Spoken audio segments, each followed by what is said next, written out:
and they're to be disappointed with it later. Like, you're not supposed to like tell them like really personal stuff about you, right? Hi, my name's Christina.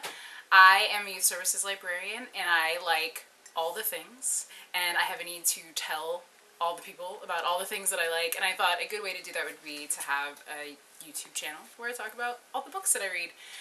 It's the best part of my job, doing reader advisory, showing kids and adults and teens great books that they're going to like. I've been doing research, watching other YouTube channels of booktubers, and they're all so amazing and so talented, and there's such a wide array of things, but I thought I'd do it a little differently since I am a librarian and I don't just read books at home. I want to do some of my videos here in my library or here in my library. And some of my videos will be just you and me, and sometimes we'll have guest stars. Yes. But today, for our first video, I thought it would just be you and me. So I thought a good way to start out would be to go over my top 10 books that I read in 2014. We'll just start cheating right away, because this is not just going to be 10 books, because this is my channel, I can do what I want. So my first two books are actually, they're poetry books. The first one is October Mourning, a song for Matthew Shepard by Leslea Newman. And it's a collection of poems that are written from several different points of view that take place right after the beating and death of Matthew Shepard in 1998, when he was lured out of a bar in his town, his college town in Wyoming, and he was beaten by two straight boys and tied to a fence post and left there. The poems are all written from different points of view, from the points of view of the boys who essentially murdered him, from the fence post, from a deer, from the mountain biker who found him, from his parents' point of view, from other college students' points of view. It's a really hard book to read, but it's a really fast book to read, and it's a really powerful and really important book, I think. Really, really loved October Mourning. The next poetry book is the National Book Award winning Brown Girl Dreaming by Jacqueline Woodson. This book tells the story of Jacqueline Woodson's life from when she was small and she lived in Ohio to when she moved to South Carolina with her mom and her brother and sister, and they grew up with her grandparents there. And then when they moved to Brooklyn when she's a little older. She grew up in the 60s, so right during the Civil Rights movement, and I expected it to be a lot of hardship, but mostly it's about how she had a great childhood growing up, and her family was wonderful, and the community she lived in was wonderful, and it's about the friends that she made and how close she is with her family. So this is one of the last poems in the book. It's called What I Believe. I believe in God and evolution. I believe in the Bible and the Quran. I believe in Christmas and the New World. I believe that there is good in each of us, no matter who we are or what we believe in. I believe in the words of my grandfather. I believe in the city and the South, the past and the present. I believe in black people and white people coming together. I believe in nonviolence and power to the people.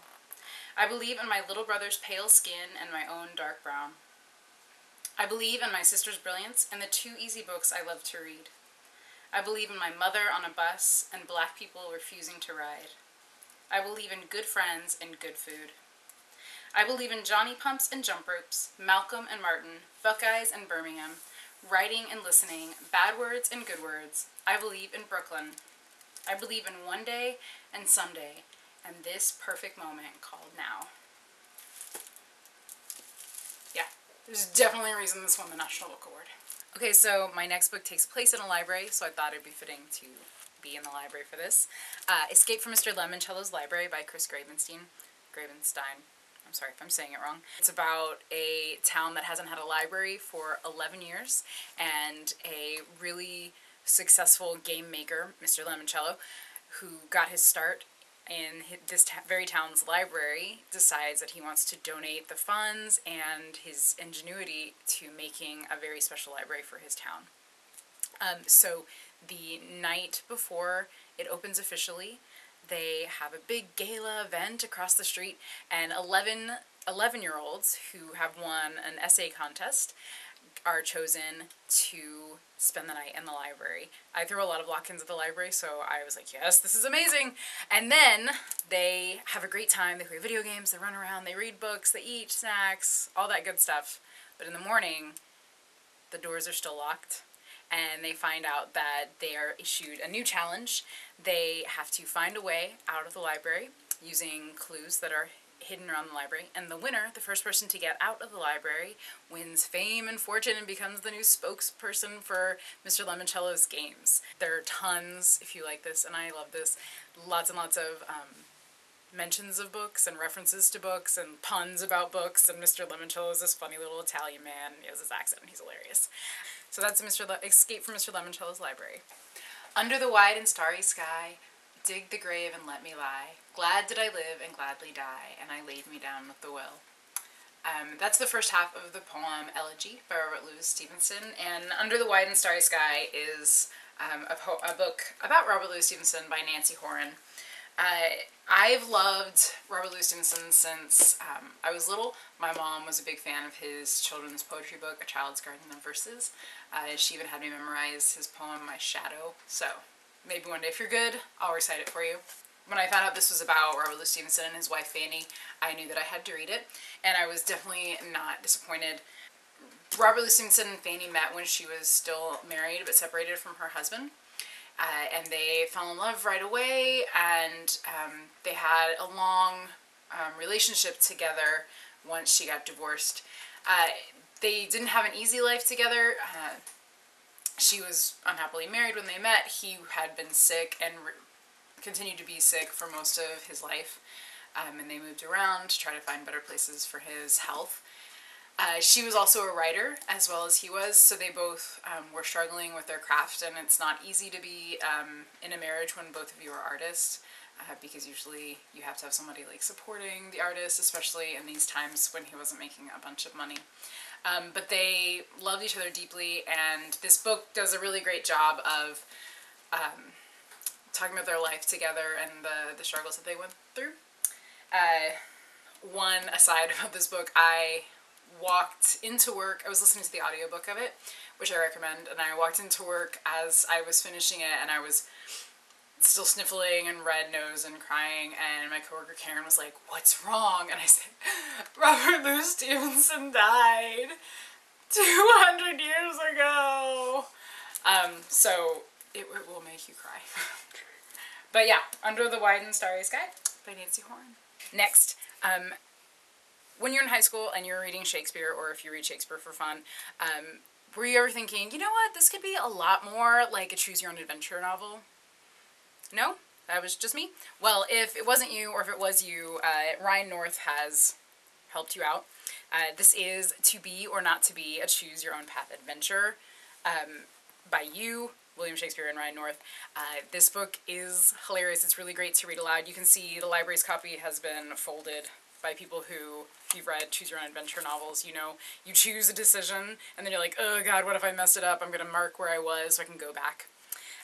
But what makes this even better, there are two things that make this better. It's based on Hamlet, and you know how Hamlet ends, or if you don't, I'm not going to spoil it for you. It's not good. Each story ends with an illustrated ending by different artists. So Noelle Stevenson is in here, oh my gosh, Kate Beaton is in here, Jeff Jacques is in here, just everybody, basically everybody I love is illustrating this book. And you get to play as Hamlet Sr., Ophelia, or Hamlet Jr., or I guess he's just Hamlet in the story, and you get to choose your own fate depending on what happens in your story. I've only ever played as Hamlet Sr. or Ophelia, so I don't know how Hamlet's story goes down, but you get to murder or not murder, be a ghost or not be a ghost. There is my favorite ending, you can hunt terrorists with Ophelia, or as Ophelia. So, choose your own adventure, Hamlet, To Be or Not to Be by Ryan North, William Shakespeare, and you.